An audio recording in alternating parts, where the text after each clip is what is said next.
All right, let's speak about Renee Good. This is the latest victim of ICE. She was fatally shot in Minneapolis in her car by an ICE agent. And when this first happened, I did hear a portion of what JD Vance said and also what Donald Trump said. And it seems like they were trying to jump on this expeditiously before the footage or evidence came out about the true story or what really happened. So shortly after 9:30 a.m., Minneapolis police responded to gunshots, according to Mayor Jacob Frey. The local official said the woman was acting as a legal observer during protests against Donald Trump and his immigration crackdown. Legal observers are usually volunteers who attend protests to monitor interactions between law enforcement and the demonstrators, documenting any confrontation or potential legal violations. Local newspaper reports from across the U.S. in February said immigration activists formed volunteer groups who observed their neighborhood to spot undercover ICE agents and vehicles and released social media warnings about these deployments to their neighborhood, which is not against the law. And I wonder, is that a possibility why she was targeted? But we have a variety of community responders on the ground, watching ICE agents, helping families with rent, food, watching our neighbors, making sure that we can keep our neighbors safe and make sure immigration enforcement isn't splitting our families apart. And that was from Minneapolis City Council member Jason Chavez.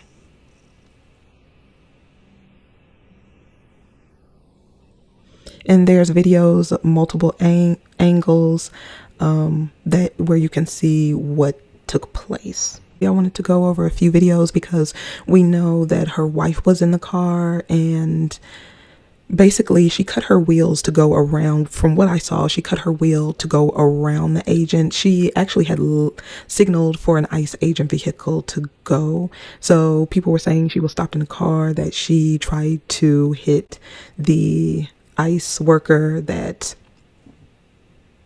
it was intentional, which when you look at the video, she bags up and then she cuts her wheel. It's kind of like how Takaya Johnson, she literally was cut her wheel so she wouldn't hit the officer. This was a police officer and she was trying to get away. But with this woman, it looked like she was trying to go around him and move.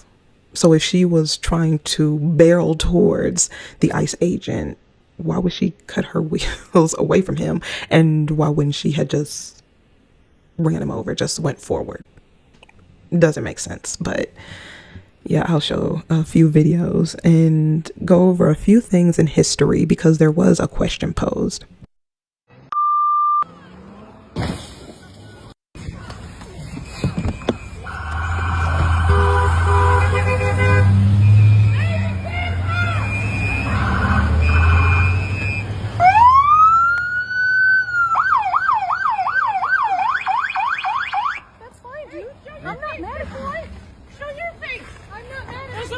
Change our plates every morning, just so you know. It'll be the same plate when you come talk to us later. That's fine. U.S. citizen, former. You want to come at us? You want to come at us? I say go get yourself some lunch, big boy. Go ahead. Out of the car. Get out of the car. Get out of the car. Oh!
You shot someone in the fucking face!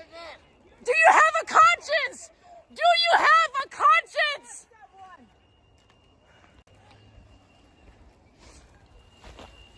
Don't let the murderer leave!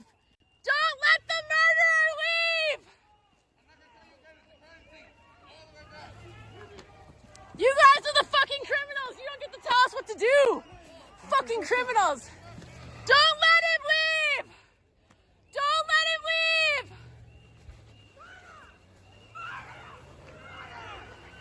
Pussy motherfuckers, man. No! Get the fuck out of our neighborhood!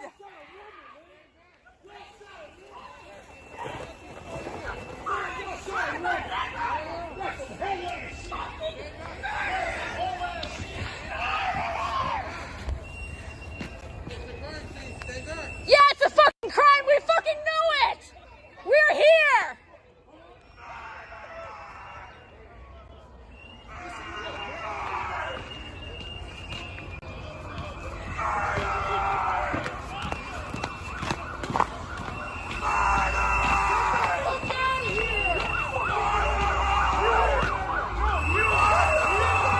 Yeah, like what the absolute fuck, man?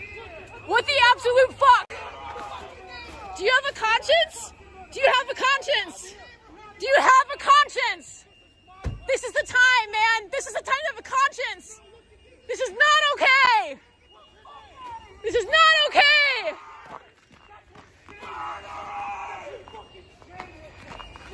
Get a fucking conscience.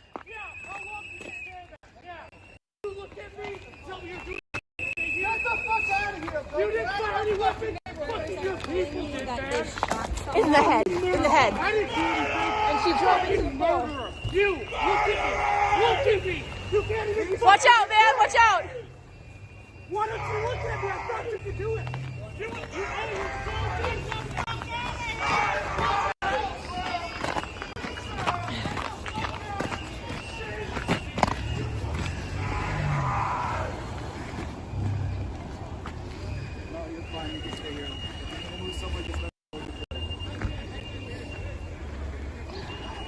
You okay, mommy?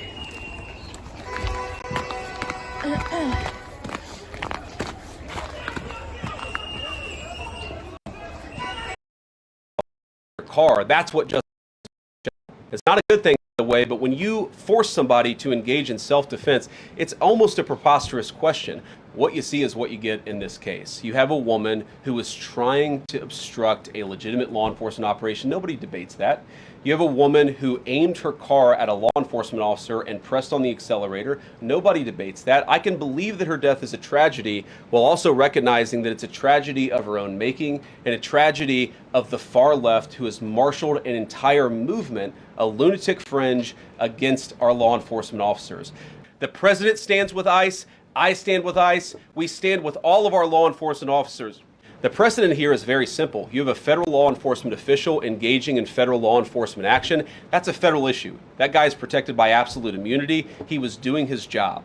Ramming an ICE officer with your car. I've never heard of absolute immunity, but you see where their mind is at. They speak what they think. He said they have absolute immunity to do whatever they want to whoever they want, whenever they want. And if they take your life, oh well. This is where it's gotten to. And, you know, like I said, I have limited sympathy for the nation that allowed so many unjust slayings in certain neighborhoods and certain communities. And now they are at your front door. And now it's just, you're in shock. There's a lot of people who have been saying, oh my goodness, they are justifying this happening to a colorless woman. So let me go here what I found at the Smithsonian, that basically I looked into the history of the Salem witch trials, which 75 to 85% of those who were either hung or burned or accused of witchcraft were women. There were a few men sprinkled in there, but this majority targeted women, which there is a whole story about 3 girls who may have had medical issues and they blamed a Caribbean woman Go figure. And it was a homeless woman and another woman who was very poor. So they blame these three women and their lives were taken. But this has been going on for a very long time. Because it said about 14 to 19 women, majority women, this affected were accused of witchcraft. 300 people were accused, and they made up about 80% of those who were accused, and they were the majority's life taken. So this whole situation about colorless women are protected, no, because if you take people of color out of the equation and you look at history and you look at things, the Epstein files, basically these are colorless men who are taking advantage of little girls and trafficking them to do whatever they wanted, and you see who was a part of that. So you can connect it to this with the Salem witch trials. You can connect it to how when they had brothels, they were selling their women for profit. So, if you look at the history, it's there. Even European history as a whole, when you totally take POCs out of the equation, you see how they were treating each other, boiling each other in hot oil, tar and feathering each other, putting them on the rack, doing some horrific, torturous things to people that look like them, blue eyes and all. And if this is how you treat your own, there's no wonder why you treated people who are not even a part of your demographic the way you did. So this thought about, oh my goodness, if they can get away with this with a colorless woman, what does that mean for the rest of us? It's going to continue to escalate because they want to escalate this.